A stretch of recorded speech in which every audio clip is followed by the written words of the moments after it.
You can take credit for all the intelligent choices you made. Well, I did. He's not here, see?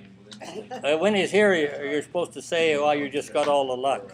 Well, You know, you were just lucky.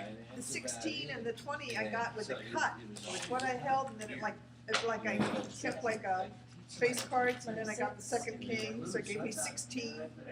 Really honestly Do you want to go? Okay. I was hoping he had one. That's why. That one wrong. Yeah. Okay. Uh, I'm gonna jump over this. Get out of And I did the 6-4 trap, Oh, see that? and it made me 31. So Sure, 31 for 5. No, it was 15. So I got 3 and 2 is for 5, and the last card 15, 6. And the last card 6. Yep. And this is the lovely. Was like, Nice to meet you. And this guy down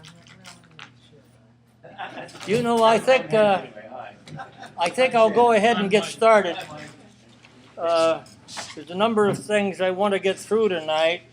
For those of you who would like to have a copy of the class schedule, because either you've lost yours or maybe never had one to begin with, there are some extra copies of it up here on this end of the table. I want to mention a little, we've got a couple of folks here for the first time, local people that read about the classes in the newspaper. And one of them, I'm sorry, Hank, I have an affinity for this lady here. Marge Younghands here is the widow of the voice of Southwest Washington. Her husband, Don Younghands, when I was a snot-nosed kid in the mid-50s, was the voice of South. There was one radio station in town here called KELA. It's still called KELA, but they've put in a kind of a western station called KMMT. And her husband just had a golden voice, and everybody around here called him the voice of Southwest Washington, Don Younghands. Nice to have you here, Marge. Thank you. And over here, and I haven't checked into his family background, but Oh, it's all bad. okay. Well, I don't look into mine very far, because yeah. Oh, What? no, my father used to belong to the Moves. Well, that's a good Yeah, sign. Yeah. They let you in the building under those pretenses, probably. Okay. Anyway, Hank Claycamp, we're glad you're here, Hank. Yeah. Okay. I want to fill you in a little about last week I stood here like this, and after I left here, I went home and started doing the normal things that I usually do when I get home, which takes me till about 2 o'clock in the morning. Well, I suppose it was about 10 o'clock, and for those of you who don't know, I had some pretty significant congenital heart problems, including a bad aortic valve and an irregular heart, and I have atrial fibrillations all of my life. So whenever I walked in, that didn't keep me from joining the Marine Corps, playing football, running cross country, fighting fires, or climbing mountains, because I didn't know till I was age 57. Praise the Lord. But thanks to modern medicine and a forgiving Lord, I'm still here, and I'm going to be 73 next birthday. But anyway, I've had numerous ambulance rides. Normally, I don't get more than 4 consecutive in 4 days. Well, I had one following this class last week. My blood pressure, when I'm excited, is like 111 over 58. I mean, you got to really work on me to get it up there. For years, my pulse rate was 28.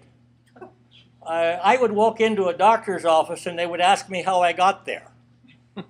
And I drove. Where'd you drive from? I'm at Clackamas, Oregon, checking into an emergency room. They want to know where I drove from. Napa Vine. Napa Vine, where the hell's that? Well, it's up around Chehalis, Centralia, Washington. You should be in a wheelchair. You shouldn't be allowed on the freeway. Well, For a long time, they'd ask me, do you fall a lot? See, people at 28 are supposed to be falling.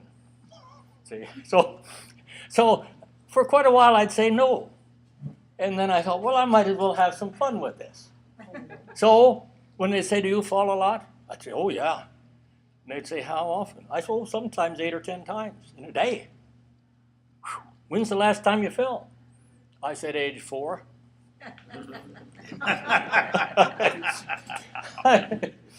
So I got to the point where I had quite a bit of fun with it.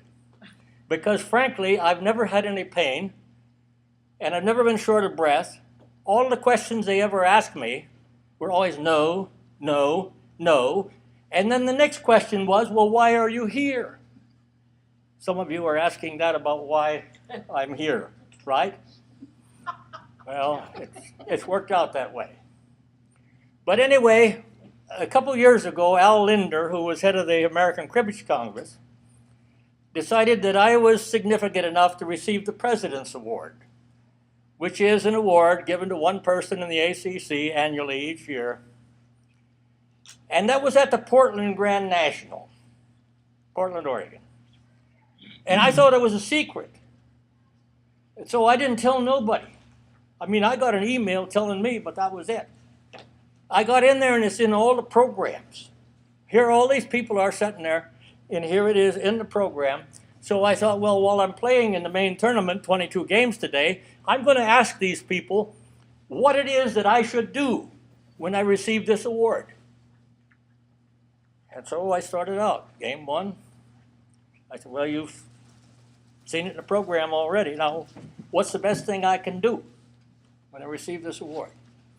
And I did that all during the day, and there were 3 things I discovered I could do. One was to cry. They say that, haven't you noticed in the Academy Awards? Even men sometimes cry. So that's the best thing you can do. When he hands it to you, just cry. And, wow, cry. Spent 3 years in the Marine Corps, 6 years football, climbed mountains, fought fire, and I'm supposed to cry? That's hard to do. That was going through my mind. Then another group said, just become speechless. They said, just open your mouth and your lips flutter, but nothing comes out. People have been hoping for a lifetime for me to do that. So I kind of filed that one in the back of my mind. And then finally somebody said, collapse. Just accept it and fall over backwards. Collapse. I thought, now, by God, that's something I've had some experience doing. I should be able to do that really well. So anyway, I got down there to get my award, and that's kind of what I went through, as I discussed with the folks in the tournament today what I should do when I accept this award. And the most frequent thing was that I should cry. Well, I want to tell you something about this. What is it? It's a drying out that occurs with aging. Our bodily fluids quit dripping. And I said, I'm just going to talk about the ones from the neck up. But I said, right now, I put grease in my ears twice a day because they get so damn dry, they scale big scales out of there. I've got wet tears to put in my eyes because my eyes aren't producing any damn tears, and I'm supposed to stand up here and cry when I get this award. I've got a special drop I put in my nose because my nose is too dry. I got a butterfly patch on each side of my face. I've got 2 different kinds of cream I use on that because it's too damn dry. And most of you folks think that people quit French kissing at my age because there's a hormonal change. I got news for you. It's that terrible dry mouth syndrome. It's too damn abrasive. I mean, it can be harmful. It can cause lacerations. It's like 2 files going in the mouth. Not a good thing to do.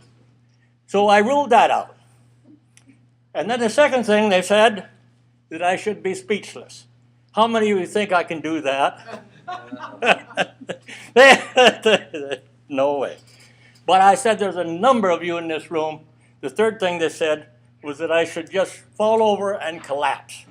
They've seen it happen before. Folks just go limp when they receive such a nice award.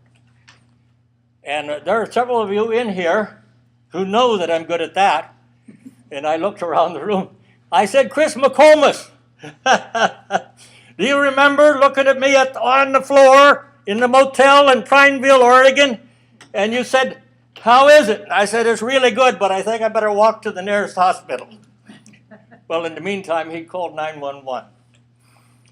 So, Jack Shoemade, you remember when we're playing this game of cribbage in Spokane, Washington? And you told a dirty story. And I mean, I just collapsed right over in the middle of the table. And you thought I was reacting to the punchline? I was having a stroke. And I ended up in the hospital in Spokane. How about the dump truck driver out here on the Skookumchuck River Bridge? I used to walk 4 miles a day. That would get my pulse rate up from 28 to 44. Oh, boy. I mean, I'm ready to roll at 44. So I'm walking along. I fall right out in the traffic, right in the pavement, dump truck going this way and a pickup going that way.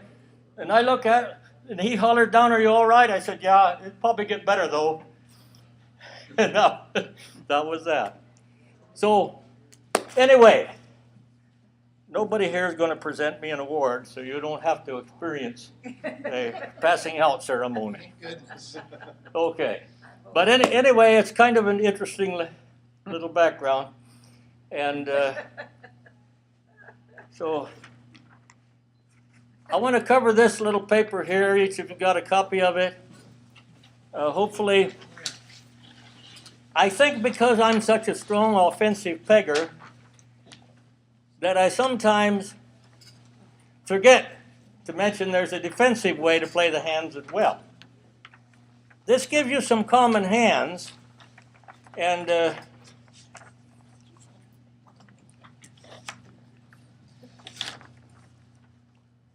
this gives you some common hands that you can play either way, depending. These are hands for the non-dealer. And if you're playing offense, what does playing offense mean? Attack. What does playing offense? Yeah, you're going to attack. Get all the pegs you can. You don't like where you are on the board, you need to get somewhere. Yeah. And so you're going to play offensive.